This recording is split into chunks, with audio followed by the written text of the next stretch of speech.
Auzubillahi minash-shaytani rajim. Bismillahirrahmanirrahim. Alhamdulillahi rabbil alamin. Wassalatu wassalamu ala rasulillah amma ba'd. Asalaamaaleykum wa rahmatullah. ñoo ngi nuyu mbokk jullit yëpp di leen ñaanal yàlla subhanahu wa taala yàlla nangu ñu suñu jaamu yàlla rëcc yàlla subhanahu wa taala jéggal ñu ko. Su ko defee rek ñu am vidéo bu nu jot a déglu rek si waa jooju xawma mbaam la xawma lu mu doon mooy Omar Sall. am ay kàddu yu mu jël yëkkati ko tekk ci kilifa diine yi di jéem a diaboliser kilifa diine ak population bi, parce que di jéem a profité ci ay situation di jéem a wax pour jéem a jaxase di jéem a jaxase parce que kii xawma lu ma ko war a mën tuddee waa ji xawma lu ko mën tuddee moom mi taxoon fii ne kilifa diine yi ak suñu sëriñu ak suñu mbëru làmba yi ñoo yem, parce que ñoom la ñuy boole di leen jaayandoo si même lii kon ñoom ak mbëri ñoo yem. moom mooy xëyaat tey di expliquer di wax naan kilifa yi diine doon war a génn di wax la moo tax kilifa chrétiens yi génn wax sa kilifa diine yi génn ñu wax. kon moom instant yi wala mën a reconnaître suñu kilifa diine yi ne ñoom ay kilifa diine leen, parce que lu tax parce que am na occasion gis ne ñoom waxuñu mu jéem a profité pour jéem a diaboliser suñu kilifa diine yi ak population bi, parce que xam na ne population bi fi ñu toll nii ak naqar bi nu àndal, parce que bëgg leen koo xamante ne dina leen jéem a taxawu si yenn situation ñu yaakaar ne ñoom de suñu waxee rek dinañ jéem a diaboliser ñoom pour ñu jéem a bàyyi ña nga xam ne wooy wala pour ñu jéem a jël ay kàddu yi ñaaw teg suñu kilifa diine yi ñu bëri di génne di wax naan man de amatuma sëriñ sama papa sama yaay mooy sama sëriñ. Ok, sa papa sa yaay mooy sëriñ kon bul taxawal fii naan kilifa diine yi waxal, bàyyil sa papa wala sa yaay ñu génn wax. bu dee sa papa sa yaay ñooy si sëriñ bàyyi leen ñu wax. kon bu leen jéem a taxaw fi di teg tuuma suñu kilifa diine yi lu nekk leen jéem a di ko wax.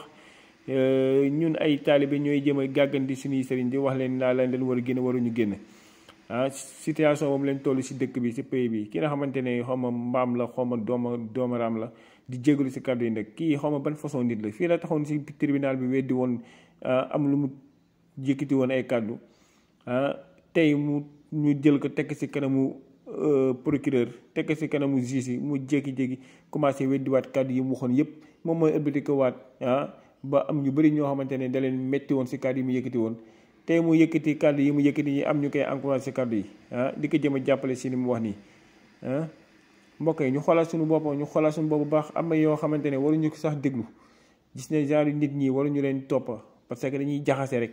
fii Arabie Saoudite mooy nii li fa xew la moo tax deful ab xutba def ko lépp arab def ko làkku arab def ab xutba génnee ko wax mettitul li nga xamante ne moom Arabie Saoudite sàngara yi ñuy jaay foofu yu mu fa daganal noonu ak football bi milliards yi mu fay def musiciens yi di ñëw di fecce foofu la moo tax moom yëkkatiwul kaas si la nga xamante ne mooy loolu la buur bi di def foofu ñu mel ni ñoom la moo tax génn ñu kaas si loolu. waaye déedéet lii xew Sénégal la ñuy jéem a profité jéem a wax pour yàqader, parce que feele financement yi di jógee amuñu sañ-sañ wax ko.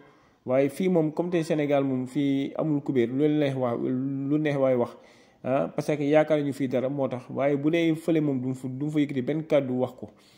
kon su ko defee rek ñu xoolaat mbokk yi fu ñuy teg suñuy tànk, ñu bàyyi ñi nga xamante ne kenn xamul benn genre nit leen di jéem a yàq rek lañ nekk. ñoom duñ gis dara lu baax.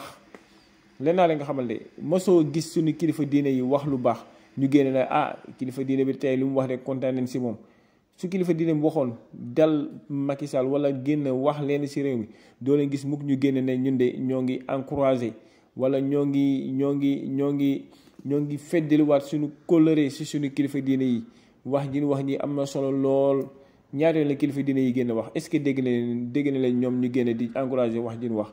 su kilifa diine yi suñu génnee wax ñoom ñu toog noppi, suñu waxul nag ñu génn di màgg làmmiñ di wax joo xamante ne kenn xamul ban genre wax la. su ko defee rek ñoo ngi jégalu bu baax, waaye nag am lu ñu metti lool wala la si waaw am lu ñu metti lool. ñoom lu bon rek dañuy jëm a gis lu bon rek, waaye lu baax moom suñ ko gisee si ñun du nga ko war sam génnee wax ko. waaw di jégalu nag wasalaam.